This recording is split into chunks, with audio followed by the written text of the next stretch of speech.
Good morning, everybody. Let me see the date today. It's October 26th.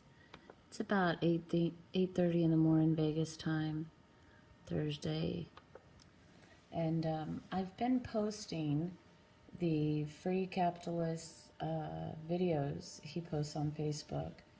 And as many of you guys should already know by now, is he is one of the paralegals working on the case, helping the Bundys. He is, pro bono. He does ask for donations if you guys can afford it, to help Marcus Mumford cover his expenses. So I think it's a good thing that he's doing, and I'm not contributing at this time because my finances are tied up elsewhere.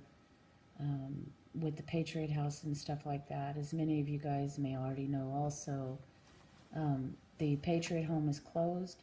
I closed it a couple months early so that I could get it cleaned up, and my honey's doing the repairs that need to be done, and we are going to turn it back over to them in better condition than what it was given to us. There were already issues with the house, but there's a lot of things that need to be tended to now that everyone is gone.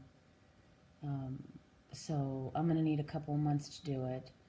I've already come down with a sinus infection after being over there cleaning, vacuuming and stuff. So it's knocked me off my feet for about 3 days. Yesterday was the worst. I'm starting to feel better today.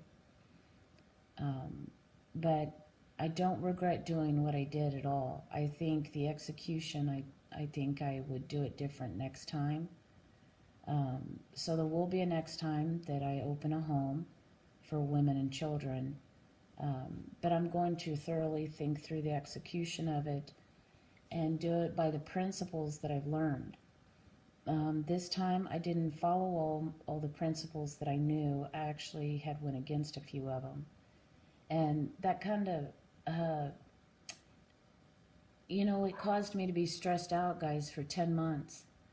And I've been talking to another member that puts out videos on YouTube, and we were talking about beginning to do a broadcast on these principles that I started to learn about 10 years ago.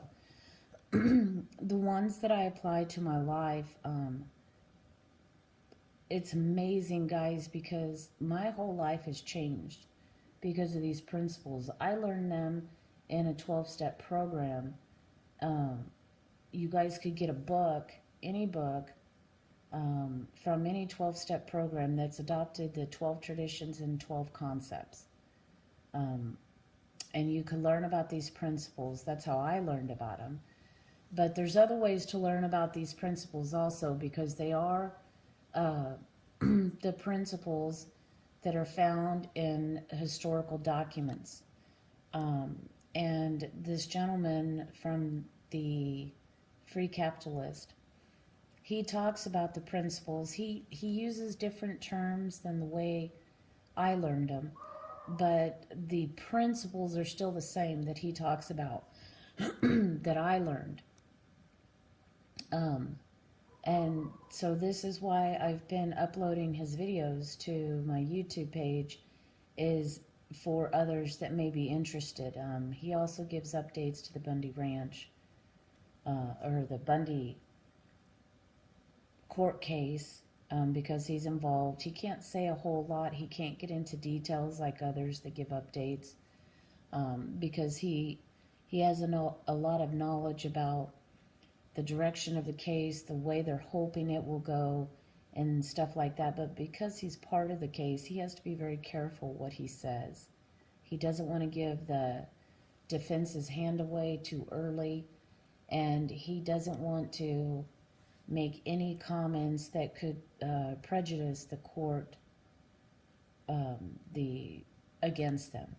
So he's very discreet, and I really appreciate that. So this video I wanted to put up this morning is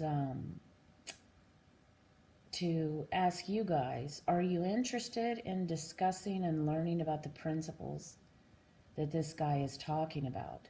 The principles that I've learned over the years, and when I apply them to my life, how blessed I am. Guys, I mean, I could go into details about how my life has changed since applying these principles to my own life, but then I would be on this video forever. I can give you one example of these principles that he's talking about.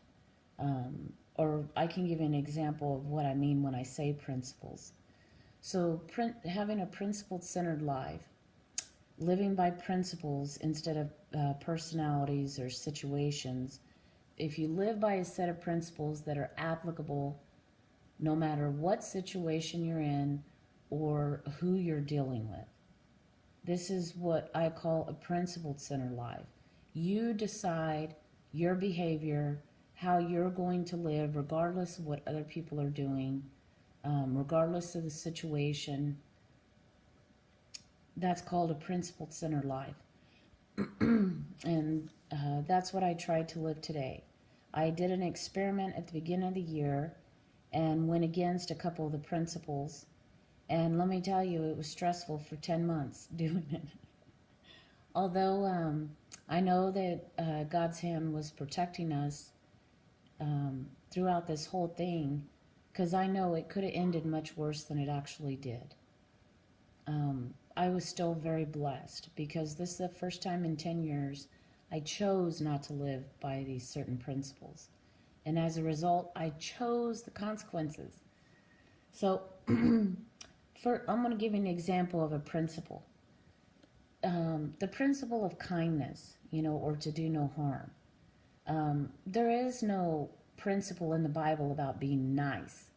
People believe that there's something wrong with you if you're not nice. But in the Bible, it doesn't call us to be nice to people. It calls us to be kind. And a lot of people believe it's the same thing. But the truth of the matter is it's not the same thing. God showed me one day that a child molester, he is nice to a child to get him in the car. But what he does to that child is not kind. Okay, so do you guys understand the difference? So when we walk around and we're trying to be nice to people, it's actually very manipulative. Being nice is not what we're called to do. What we're called to do is be kind. And the differences, what's required of me is actually very different. So in this nonprofit organization that I'm a part of, I hear a lot of people say, Stacy, that wasn't very nice of you. And, I'm sorry, I'm not that nice of a person. And the truth of the matter is when I say something that they didn't like, their mind automatically tells them she's not being nice. But what their mind isn't asking them is, but is what she said kind? If I'm telling you the truth about a situation or circumstance, you may not want to hear that truth. I'm not belittling you. I'm not calling you names. I'm just telling you the facts of what really happened.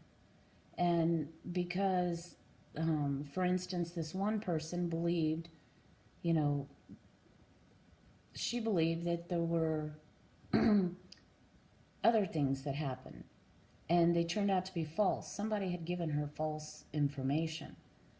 Basically, that's a nice way of saying it. Truth of the matter is she was lied to because this person wanted a lot of people in the fellowship, in this organization, they wanted a lot of people to believe that the bookstore was in bad shape and that I was going to run it into the ground. She had ran the depot, the bookstore, before I took it over.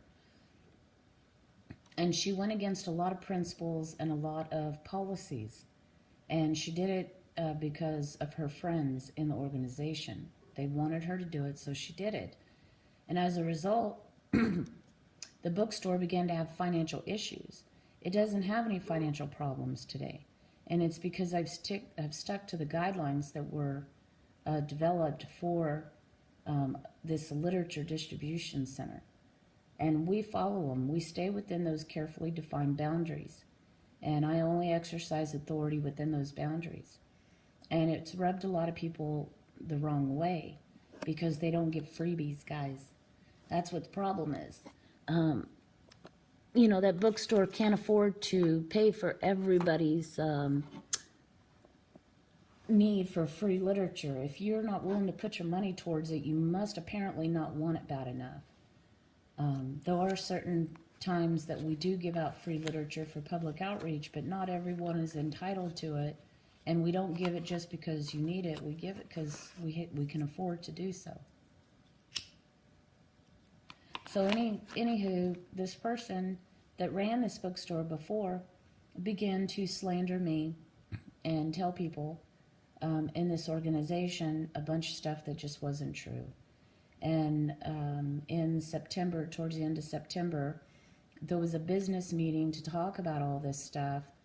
And I showed up at that business meeting and I handed out guidelines. I spoke about the principles behind those guidelines. And I didn't address any personalities, what people, you know, certain personalities were saying or doing, or I didn't address that issue. What I addressed is the double-headed management. I've been told that the team at the depot has a right to set policies in order to operate that depot, and we've done that. And now you're going behind my back and trying to set different policies and make us follow them, which was total bullshit. And that's pretty much the way I'm talking to you now is how I spoke to them. You know, it is total bullshit.